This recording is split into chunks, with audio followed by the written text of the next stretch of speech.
It's high drama in East Africa, where Kenyans have been glued to their television screens since last night, monitoring provisional presidential election results being released by the nation's independent Electoral and Boundaries Commission.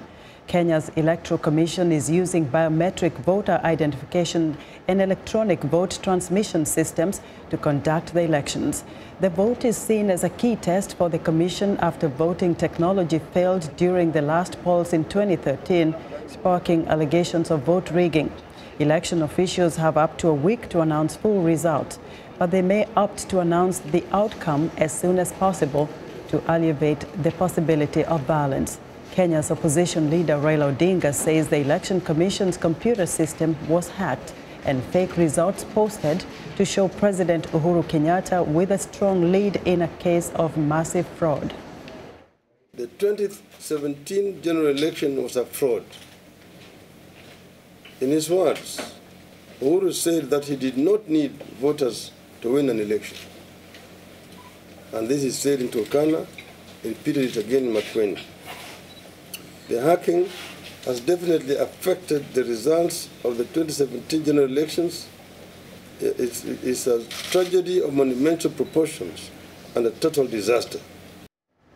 Now, following Odinga's claims, the chairman of the electoral body IEBC, Wafula Chebukati, sought to reassure citizens, some who are getting increasingly anxious. Aspersions have been cast on the issue of results transmission, whereas we know that the comments from Kenyans that the election went on smoothly yesterday, certain aspersions have been cast on aspects of results transmission by some stakeholders in the process. From what I understood, the only issue is on the results transmission, not on the whole electoral process. And that's why the commission is going a little bit, a mile longer, that instead of us just relying on the transmitted results, we're also calling for the original documents for purposes of knowing and verifying before we do the final announcement. The winner of the presidential election must receive 50% of all votes and 25% or more of votes in at least 25 of Kenya's 47 counties. If neither candidate hits that threshold, a runoff will take place. Standing by live via Skype in Nairobi is Africa 54's managing editor, Vincent Makori. Good evening, Vincent.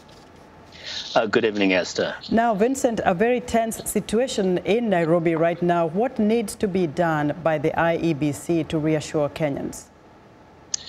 Indeed, extremely tense. At this moment, the opposition candidate, Raila Odinga, of course, has kind of thrown everything into confusion by discrediting any of the results that we are seeing, the provisional results. And of course, the IEBC, the electoral body, has a hard time reassuring people that these results can be credible. So what they need to do, of course, is to make sure that they can prove that whatever they have, all the results they have received are accurate, and they have a way of doing that. They have assured the nation that they have the forms that were signed at the polling centers that are signed by all the agents of the political parties that everybody will have access to, all the parties will have access to, and therefore the provisional results don't have to make anybody get so excited, because the official results will be provided as soon as they tally all the forms, which they call 34A and B, and confirm the final number. And so they're telling people, don't worry, we have a system. Even if the electronic system had been hacked, even if that was the case, they still have a way of verifying the results from the polling centers. So, Vincent, what is the general reaction of Kenyans as we speak?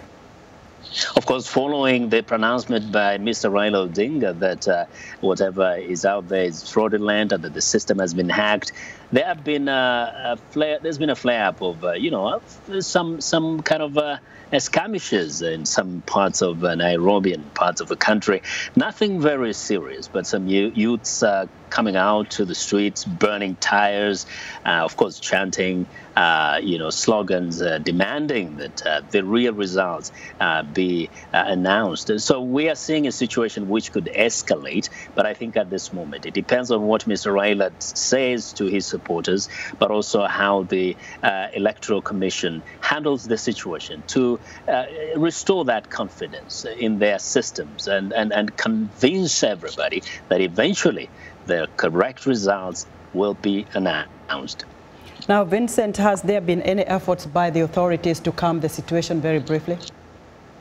At the moment, not exactly. We haven't seen any serious statement coming out, except for the IBC, of course, saying, calm down, please wait until we give you the official results. I suppose they are not worried at this moment, but we expect somebody to speak sometime later, maybe tonight or early tomorrow. All right, Vincent, thank you very much. Africa 54's managing editor, Vincent Makori, reporting live via Skype from Nairobi.